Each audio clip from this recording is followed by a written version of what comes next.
Today I am joined by Dr. Raza Bokhari, CEO of Medicus Pharma. Welcome and happy to have you on today. Thank you so much, Chris, Can you for do having me a favor? Absolutely, man. I'm happy to have you. And can you tell us a little bit about not only you, but Medicus Pharma? Yes, so I'm a serial entrepreneur, a recovering physician and a serial entrepreneur. Realized the American dream early in life. I came to United States right out of medical school. Yep.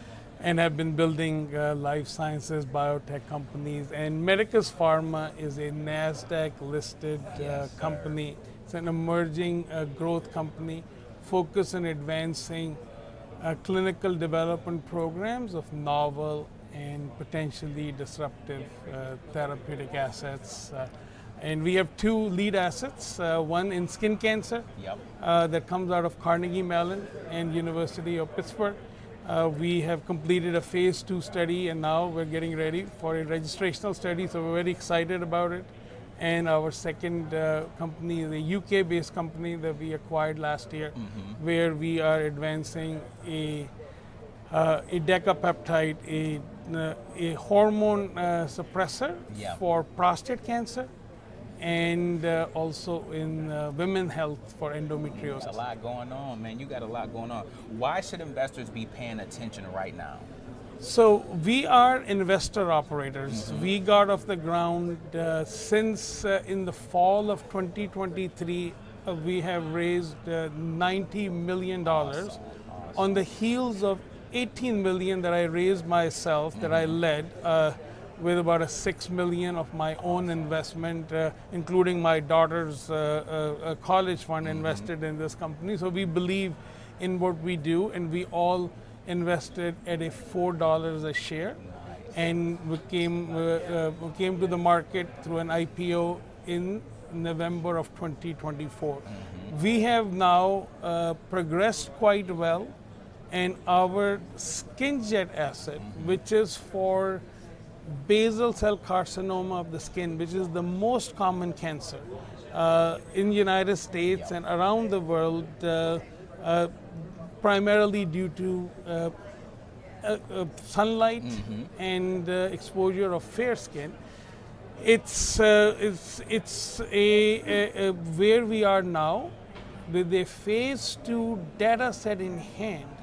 We have a registrational grade clean dose response ready to go into a registrational study, and also getting ready to hopefully partner with a bigger player to do the late stage development and commercialization. So this is an inflection point, and also a good time for investors to pay attention. I was just going to ask you about that, because you talked about this inflection point. Talk a little bit about what major catalysts you guys have coming up. So our business model is that we acquire companies, we take control of companies that are either in phase 2 or are phase 2 ready. Phase 2 studies are proof of concept studies. These studies, usually companies, when they get to this point, they usually run out of the ability to raise additional capital. We acquire these companies at a value of $10 to $25 million. And then we invest 10 to 25, more close to 10 million in getting them through proof of concept. And with the decision grade data set, we position them for acquisition by larger players. So buy low, sell high, buy for 10, invest 10, and hopefully can sell it for $200 plus million. And this is something that we have done before. As I said, I'm a serial entrepreneur. I've been very fortunate. I came to United States with a diploma of medicine and few $100s, and started my American journey by buying a car from a junkyard for $240. So we have certainly come a long way. And for SkinJet, since it is now getting ready for a end of phase 2 meeting with the FDA, and so we are have high confidence that we are very close to now an inflection point. Awesome. Dr. Raza, how how big can this opportunity become? So basal cell carcinoma, the most common cancer with 5 million new cases just in the United States, is treated surgically through a surgical procedure called Mohs procedure at a cost of $15 billion annually. And also, there are only about 1 million Mohs procedures are carried out every year in the United States. So there's a backlog of 7 million patients and rising that do not have access to a treatment opportunity. Our non-invasive treatment, which is now have crossed phase 2, can potentially generate over $2 billion in annualized revenues. But nonetheless, that is for the bigger boys, the bigger players, to take it off our hand and complete the registrational study and commercialize. And we want to reap benefit of our hard work of last few years. And I can't blame you. I can't blame you. What would you say makes Medicus different? So number one, we are very fortunate to have very patient investors. They have been very supportive to us through the thick and thin. And also it is our team. I have a team both at a board level as well as at the management level that have been with me for a very long period of time, for as little as 5 years to as long as 25 years. And so it is the team that we have that makes the big difference. But if you have to really narrow it down, we execute as advertised. We deliver on our promises. Under promise and over deliver. We try to actually aim to do that, but at least we deliver to what we say. So that has been very rewarding for us.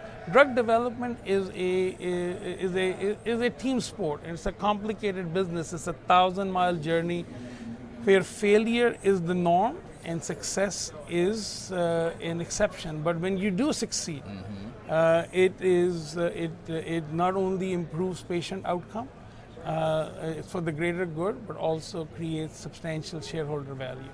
Speaking of shareholders, 1 year from today, what expectation or what accomplishments do you expect shareholders to have? So we entered 2026 with a catalyst-rich year. For our SkinJet asset, we completed and announced a decision-grade data set.